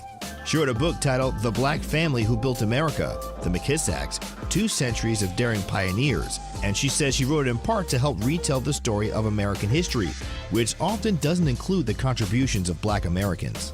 Now, the name of our book is The Black Family Who Built America, but of course we didn't build all the buildings in America, but Black people had largely a big hand in building a lot of the structures in America, and we're like the hidden figures. And it makes sense. I mean, history and books follow money, power, and authorship, not necessarily labor. McKissack was recently named the next chair of the New York Building Congress. I'm Bloomberg's Justin Milliner on the Black Business Beat. Pro Lowe's. Just because something on the job runs out doesn't mean you have to. Order it on the Lowe's app. My Lowe's Pro Rewards members get free same-day delivery on eligible orders over $25. Get the fasteners, hardware, or tools you need to keep the job moving. Order by 2 p.m. and get eligible in-stock items delivered right to your job site by 8 p.m. Members get more at Lowe's. Loyalty program subject to terms and conditions. Subject to availability. Restrictions and terms at lowes.com/shipping terms. Subject to change. David was in big trouble with the IRS. At first, I didn't owe that much, but after this year, it was out of control. Then David called Get a Tax Lawyer. Right away, they were like, oh yeah, looks like you're qualified to say Get a Tax Lawyer went to work.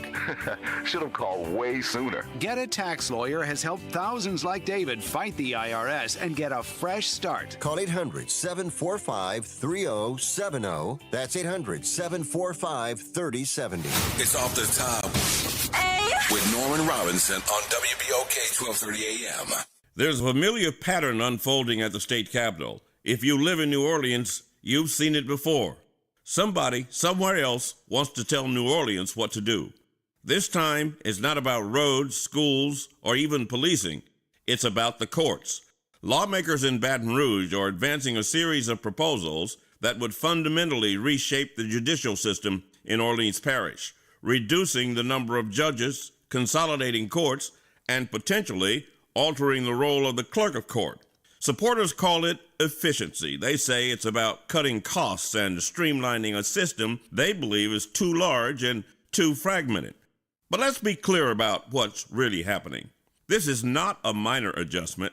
This is a structural rewrite of how justice is administered in New Orleans, driven largely by legislators who do not live here and who are not accountable to the voters who will feel the impact most directly. Under one proposal, the number of civil district court judges would be reduced. Under another, long-standing separate courts, civil, criminal, juvenile, would be merged into a single system with fewer judges overall. Now ask yourself, in a city already struggling with case backlogs, delays, and an overburdened justice system, does reducing the number of judges sound like a solution or a recipe for even longer waits and deeper frustration? And then there's the larger issue. Who decides how New Orleans governs itself?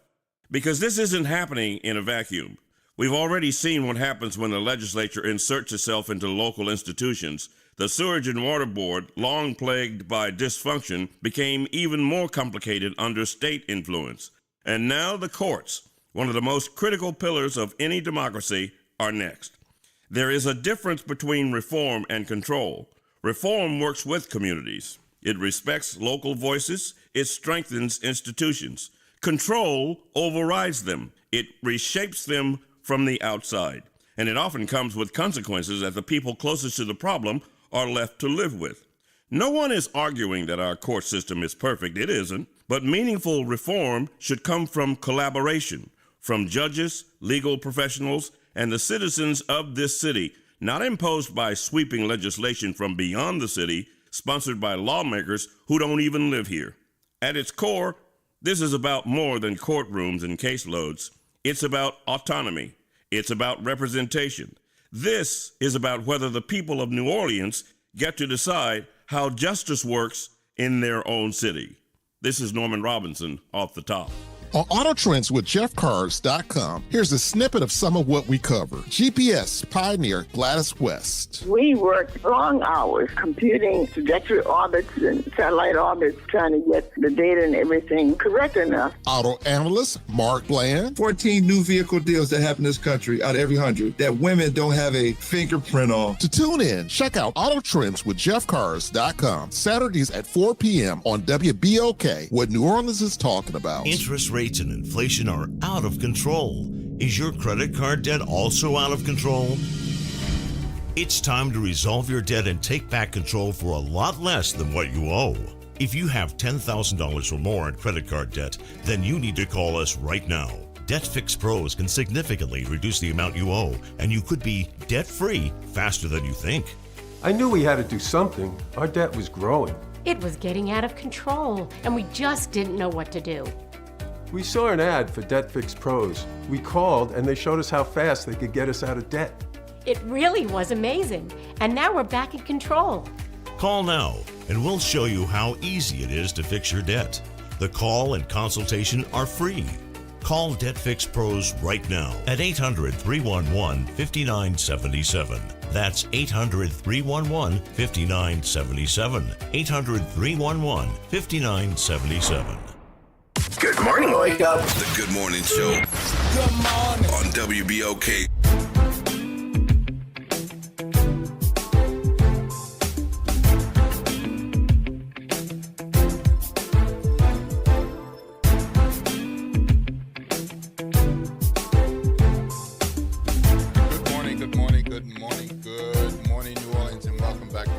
Show. For those of you all who have been in tune with us since the very beginning, and those of us who have tuned in along the way whenever you tuned in, we welcome you to the Good Morning Show. And if you're just tuning in, thank you for tuning in to the end of the Good Morning Show, and I hope you'll stick and stay with us because Kemba will be coming up next with the front porch, and you'll want to stick around for that. It is 8:53 a.m. That means it's 7 more minutes until the school zone speed limit is over. Meanwhile, if you're anywhere near the schools, folks, anywhere near the schools, it's 20 miles per hour. Please slow down. Make sure you get to where you're going. Make sure they get to where they're going so they can do their best. Get in those classrooms and get that education. Hey, look, there was an announcement yesterday about the RTA board. And, of course, the RTA board has been through lots of issues. The board and the RTA generally has been through a lot of things. Well, now we got a new mayoral administration, and Mayor Helena Moreno has made her appointees to the Regional Transit Authorities Board just yesterday. So there was a special meeting yesterday, and there are some new board members. So the former state senator, vice president at Liberty Bank, Ann Duplessis, will be leading the Board of Commissioners. Okay. So she will be large and in charge of that.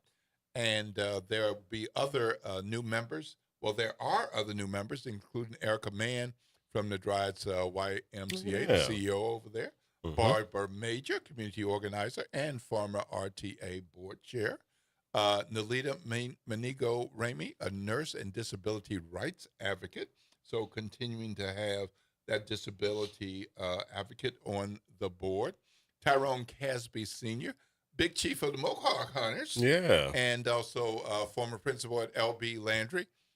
And returning to the board is Mitch Guidry Jr., who worked for RTA for 40 years in a number of different jobs before becoming the commissioner, and Louis Colin, former police officer, who is he and his wife own a number of McDonald's in the city of New Orleans. So that is the new 7-member board of the RTA.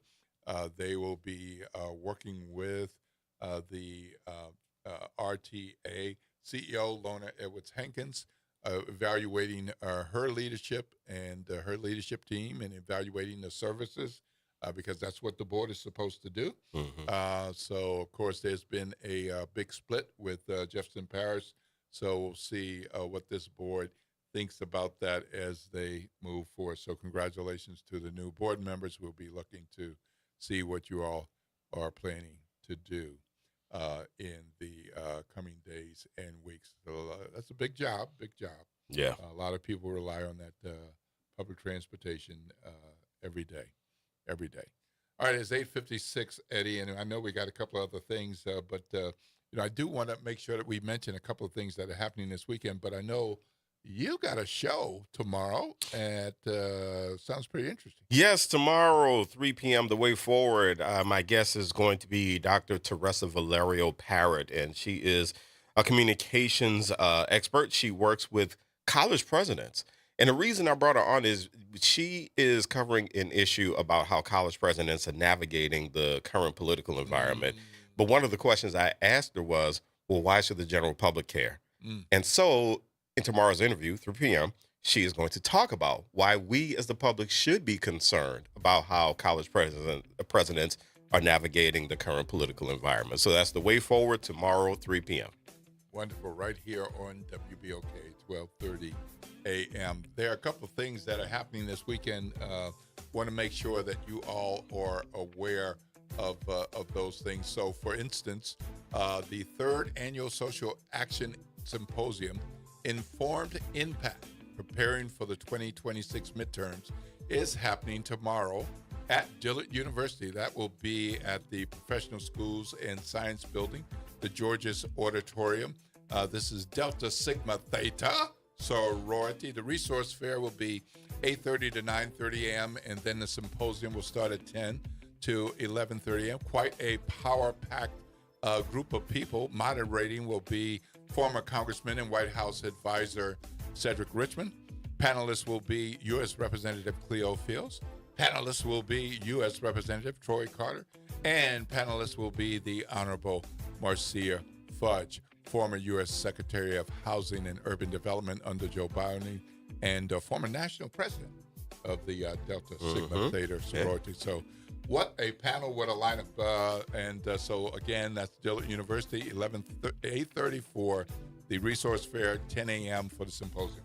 But we got something else too. Yes, at Xavier, there's going to be a prostate cancer screening and men's health event, and that is going to be happening tomorrow at 10 a.m. to 1 p.m. That's going to be on Xavier's campus in the Cutter Pharmacy Pavilion Auditorium. And so for men who want to take care of their prostate health and they want to get screenings, then they can go find out more information tomorrow. Again, that's the prostate cancer screening and men's health event. It is going to be tomorrow, Saturday, 10 a.m. to 1 p.m., Xavier University in the Cutter Pharmacy Pavilion Auditorium. Well, that's going to do it for us. Prayers up for Victor Glover, the brother in space, returning to Earth just off the coast of California. He's got a 50th birthday party coming up, I hope. Yes. And prayers for him and his colleagues as they return to Earth. This is it for the Good Morning Show for this day and for this week. Lord willing, I'll be back on Monday, but stay tuned right now for The Front Porch. This is WBOK, 12:30 a.m., what New Orleans is talking about all day.